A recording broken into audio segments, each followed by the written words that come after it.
International break के तुरंत बाद हमें देखने को मिलेगी नॉर्थ लंदन डर्बी। आर्सेनल के मैदान पे खेलने आ रही है टॉटनहम हॉटस्पर, और टॉटनहम हॉटस्पर ने लास्ट टाइम पे आर्सेनल को कब हराया था शायद टॉटनहम हॉटस्पर को भी नहीं पता होगा प्रीमियर लीग में। आई थिंक 2020-21 वाले सीजन में रहा होगा लास्ट टाइम पे। उसके बाद से आर्सेनल एक तरफा डोमिनेट करती है इस राइवलरी को, और आर्सेनल अभी जिस हिसाब से खेल रही है और जिस हिसाब की क्वालिटी है उनके पास, इस मैच में भी क्लियर फेवरेट के तौर पे उतरेगी आर्सेनल मिकेल आर्टेटा के अंदर।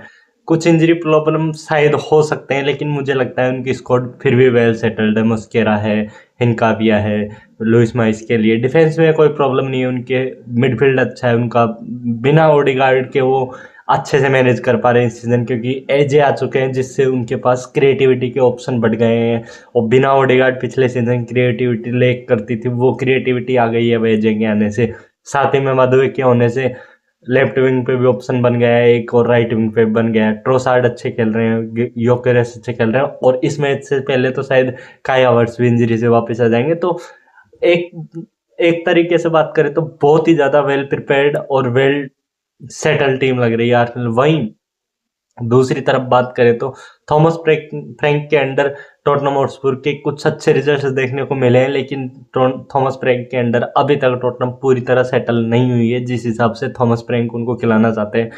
एक बात यह भी है कि उनके पास सीजन के स्टार्टिंग से बहुत सारी इंजरी हैं, जैसे उनके main creative player James Madison पे सीजन शुरू होते ही इंजर्ड हो गए थे, जनवरी तक शायद इंजरी से वापस नहीं आ पाएंगे।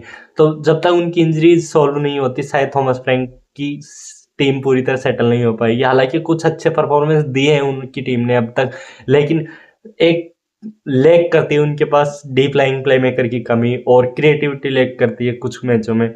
साथ ही में उनके प्रॉपर नंबर 9 की एब्सेंस लगती है। मुझे रिचार्लिसन वो प्लेयर लगते नहीं है, मुझे तो थॉमस फ्रैंक को चाहिए, क्योंकि थॉमस फ्रैंक को चाहिए एक गोल पोजर टाइप का प्लेयर, फोर्सिंग द बॉक्स, जो वेट करे क्रॉस आने का और अपने डिफेंडर से शोल्डर टू शोल्डर रखे, फिजिकलिटी दिखाए। रिचार्लिसन वो कोई भी काम नहीं कर सकते जो थॉमस फ्रैंक के सिस्टम में जो स्ट्राइकर करता है।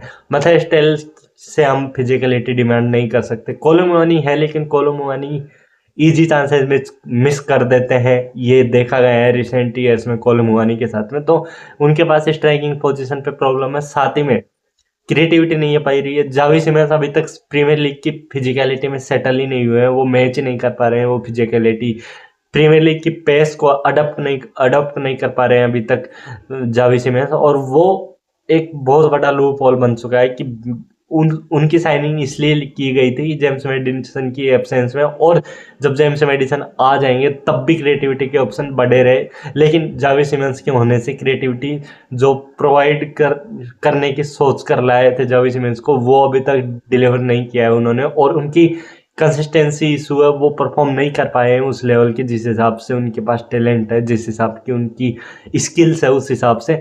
वही मिडफील्ड में जाओ पेलिनियो डेस्ट्रॉयर का काम तो कर सकते हैं, लेकिन जाओ पेलिनियो वो प्लेयर नहीं है जो कि बॉल कैरी करे या बॉल बॉल को ड्राइव करे या अच्छी पासिंग करे, वो डिमांड नहीं कर सकते। तो उसके लिए लुकास बर्गवाल की एब्सेंस बहुत खल रही है टॉटनहम को पिछले मैचेज में, क्योंकि लुकास बर्गवाल जब से इंजर्ड हुए हैं शायद उन्होंने ऐसा कोई पास या ऐसी कोई क्रिएटिविटी दिखाई नहीं है मिडफील्ड में, क्योंकि उनके पास प्लेयर नहीं है उस हिसाब के।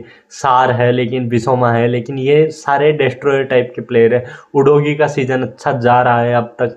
पेड्रो पोरो का सीजन मुझे ऐसा लगता है कि बहुत ही गंदा जा रहा है अब तक। कुछ एक दो मैच हटा दिया जाए तो पेड्रो पोरो को पता नहीं चल रहा है कि कैसे तो क्रॉस करना होता है, कब बॉल लीव करनी होती है। इस सीजन पेड्रो पोरो खेल नहीं पा रहे हैं।